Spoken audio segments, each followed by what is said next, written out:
ណាគេថាមិត្តភក្តិមិនអាចខ្លាចស្នេហាប្រយ័ត្នចំពោះលើខ្លួនឯង ស្គូតដើរមើលខ្លាំងមកកណ្ដោដើរបងយើងចុះ តាមពិតអូនមានក្តីសុខពេលដែលបានប៉ះស្មាបង ឯងដើរប្រឆាំងខ្លួនឯងណា តាមពិតណាបងចង់ដើរបុកអូនដើម្បីបាននិយាយគ្នាមួយអូនដឹងអត់អូនសម្លាញ់ ប្រឡងចូលឲ្យឆាប់ដឹងអត់ចាំបងចូលទៅដឹងអូន សាធុអូននឹងខំប្រឡងឲ្យជាប់ អើយ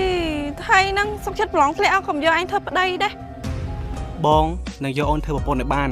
ក្តីដែលអូនប្រាថ្នាគឺជាបង ណែមើលមិនអាឡប់ ហេខ្ញុំគិតថាយើងគួរជប់រាប់អានគ្នាជាមិត្តភក្តិទៅ មិនចឹង ព្រោះខ្ញុំឲ្យម៉ាក់ប៉ាយើងចូលស្ដីទៅដឹងយើងតាមប្រពៃណីហី ចាបងសម្លាញ់ ស្រុកខ្មែរស្អាតស្អាតច្រើនណាស់តែបងមើលឃើញតែស្រុងនេះមេអ្នកអូនស្អាតដូចគុំតើគូដៃវិចិត្រក៏ណាដែរ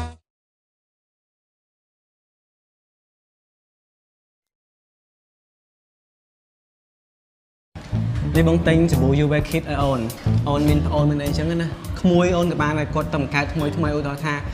មីងអូនតំកើតកូនថ្មីអីបងឃើញមីងអូនតំពោះអញ្ចឹងបើសិនជាកូនគាត់កាត់មកប្រាប់គាត់ថាជំរើសដ៏ល្អសម្រាប់កូនក្មេងគឺមានតែសាប៊ូ UV ទេ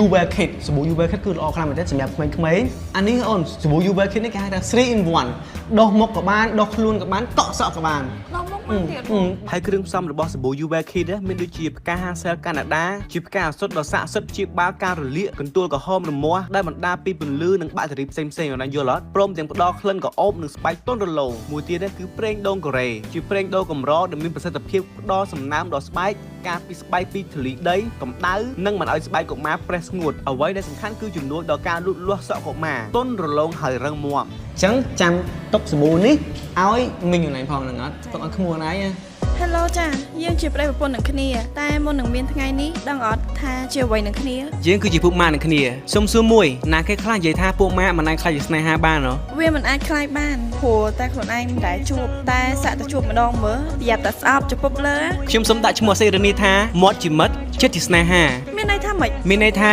ចិត្តថាស្រឡាញ់ប៉ុន្តែមាត់វិញគឺអត់ឲ្យចាញ់ហ្មង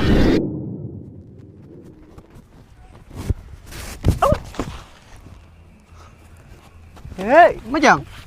ណែស្គូតដើរមើលខ្លាំងមកកណ្ដោដើរបងយើងចុះ តាមពិតអូនមានក្តីសុខពេលដែលបានប៉ះស្មាបង ឯងដើរប្រឆាំងខ្លួនឯងណា តាមពិតណាបងចង់ដើរបុកអូនដើម្បីបាននិយាយគ្នាមួយអូនដឹងអត់អូនសម្លាញ់ ណែចង់ទៅឈ្នះយើងចឹង ឈ្នះអូនចោះទៅឲ្យអូនអ្នកចាញ់ស្នេហ៍បងវិញ មើលមែនគាត់អីហ្នឹងស្រឡាញ់យើងមែន បងនិយាយត្រូវអីអូនមានក្តីសុខពេលដែលបានឆ្លុះគ្នាមួយបង ណែកុំកិនចឹងហាមសុំឲ្យកាត់ណា អញ្ចឹងចិត្តប្រឡងទី12ហើយមិនហើយ ម៉េចយើងដឹងជាប់